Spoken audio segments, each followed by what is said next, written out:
Sore itu, seusai menjalani ujian Hizbul Waton, kami seangkatan kembali berbaris untuk menghadiri acara penutupan. Karena bosan, saya mengajak Vira untuk ngobrol dan bergurau. Di sela percakapan, Rahma, teman barisan sebelah kanan memanggil-manggil lirih. Aku lelah, panggilkan guru antar aku ke UKS. Tetapi ketika aku beranjak menuju Rahma, Vira malah menahanku. Jangan dekat-dekat. Vir, dia sudah hampir ambruk. Serius, jauh-jauh, tidak baik. Salah sendiri main jelangkung. Kalimat Vira membuatku kaku. Terasa beku menjalar dari tengkuk sampai ke ujung jemariku. Dari tangan hingga kaki. Bukan pertama kalinya Vira bersikap tegas dihadapi situasi begini. Sebelumnya pernah ada gosip tentang Rahma, tentang kondisi kesehatannya yang rentan, tentang kecenderungannya mengalami kesurupan. Belum sempat menjawab Vira, terdengar keriuhan dari arah Rahma. Rahma yang tampak lunglai dibopong teman-teman yang gopoh. Kepanikan menjalar sampai ke podium, sehingga acara penutupan pun segera ditutup. Aku menyentak lepas tangan Vira. Suaranya semakin memanggil dengan peringatan untuk tidak mencampuri urusan Rahma. Tanpa mengindahkannya, aku menggapai Rahma dan segera membantu membopongnya ke dalam ruang kelas. Vira pun terlihat tidak senang dengan pilihan saya. Dia akhirnya memilih pulang seusai acara Hizbul Waton dibubarkan. Semua meja di kelas itu disatukan membentuk dipan. Rahma lalu direbahkan di atasnya. Seseorang kembali dari ruang UKS dengan sebotol minyak kayu putih yang lalu disapkan ke leher dan dahi Rahma. Tak lama kemudian, Rahma mulai sadar. Namun ketika siuman, Rahma mulai menangis terseduh dan lama-kelamaan semakin naik oktav dan menggerung bagai orang yang kerauhan. Adanya kegaduhan itu membuat teman-teman yang lain yang belum pulang memanggil guru dan kakak kelas yang masih berseliweran di sekitar sekolah. Saya yang berada di samping Rahma pun sudah tidak kebingungan lagi dan memutuskan sebuah tindakan. Saya mulai membaca surat-surat pendek. Awalnya bacaan dilantunkan sebagai bisikan di telinga Rahma. Saya tidak yakin bakal mempan. Tapi setiap ayat seperti cahaya yang semakin jelas, menerangi pikiran saya. Semakin diulang, semakin jelas dan yakin.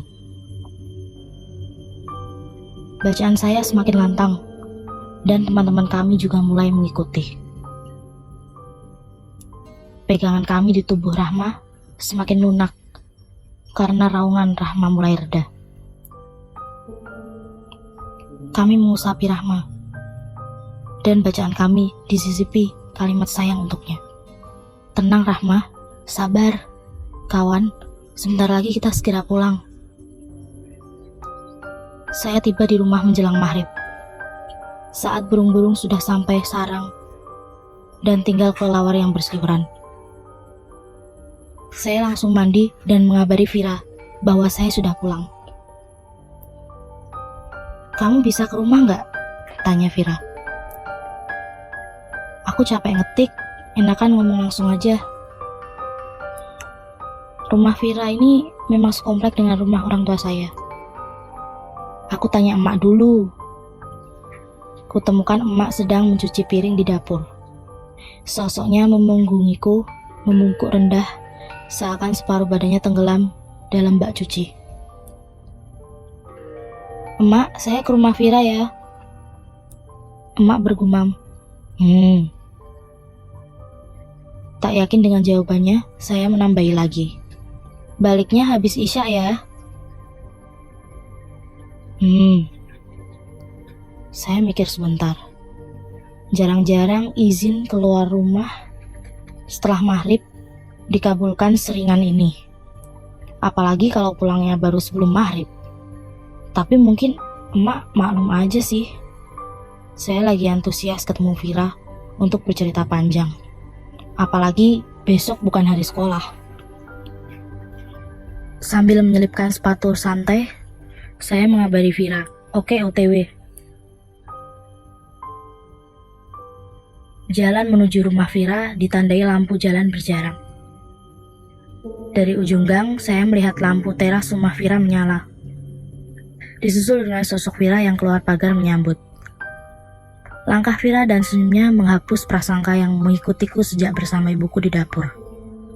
Saya mulai mempercepat langkah. Disinari lampu jalanan terakhir sebelum rumah Vira. Dia berhenti melambai. Wajahnya syarat kengerian. Ketika saya melangkah mendekatinya, ia malah mundur. Matanya terpaku di sebelah di atas kepala saya. Tangannya terulur, terbuka, menolak dan melindungi dirinya. Dia mulai merapal ayat dan wirid panjang. "Ampun Nyai, ampun." Lalu berbalik lagi ke rumahnya tak memperdulikan panggilan saya. Saya menyusulnya sampai pintu pagar, tapi dia malah cepat-cepat menguncinya. Ketika hampir kusentuh tubuhnya, dia memekik bagai baru tersengat, dan langsung berbalik ke dalam rumahnya masih menjerit-jerit ketakutan. Aku memanggil-manggil Vira, bingung dengan apa yang terjadi.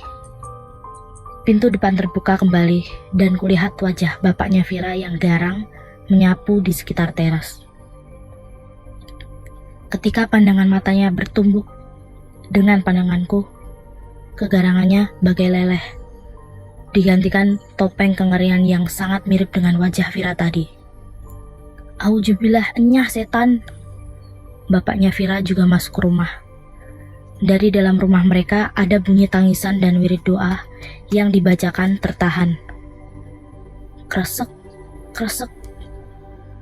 Suara halus muncul di belakangku. Aku berbalik pelan, berhadapan dengan punggung ibuku tadi di dapur. Sosok emak yang memunggungiku masih memukul rendah, seakan separuh badannya tenggelam dalam bak. Tak banyak gerak, hanya mengayun pelan. Suaraku serak, "Emak?" Gumaman yang sama dengan yang kudengar waktu tadi di dapur. Suara serak, air mata mulai membuat pandangan saya buram. "Emak mau pulang?"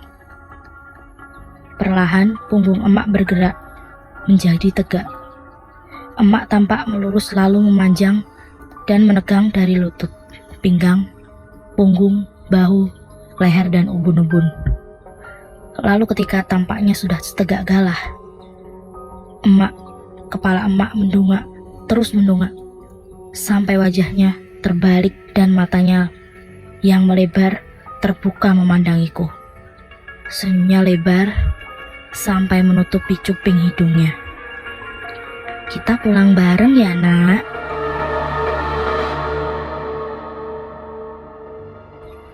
Dari situ saya akhirnya menyadari sekaligus menyesali perkataan Vira yang tidak saya hiraukan.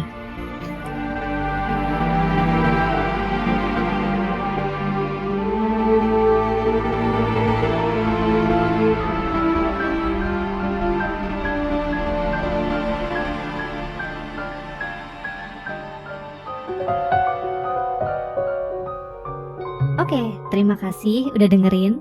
Jangan lupa juga dengerin cerita pendek tema horor lainnya yang merupakan kolaborasi antara podcast Main Mata dan podcast Do You See What I See. Di Spotify podcast Main Mata ada 5 cerita pendek horor yang bisa kamu dengerin. Ada yang judulnya Talitasi, itu ditulis oleh Arnelis. Ada juga Sis by the Window, ditulis oleh Angelica Vermariska. Kemudian ada Panggone Demit, ditulis oleh Riz Megawarna. Lalu ada Rumah Taman Kanak-Kanak, ditulis oleh Nuansa Dea Nabila. Dan terakhir, pastinya ada juga cerpen yang dibacakan oleh Mr. Popo. Judulnya Mobil Bekas, ini ditulis oleh Bayu, pendengar setia podcast Do You See What I See. Itu aja episode kali ini. Sekali lagi terima kasih udah dengerin. Sampai jumpa.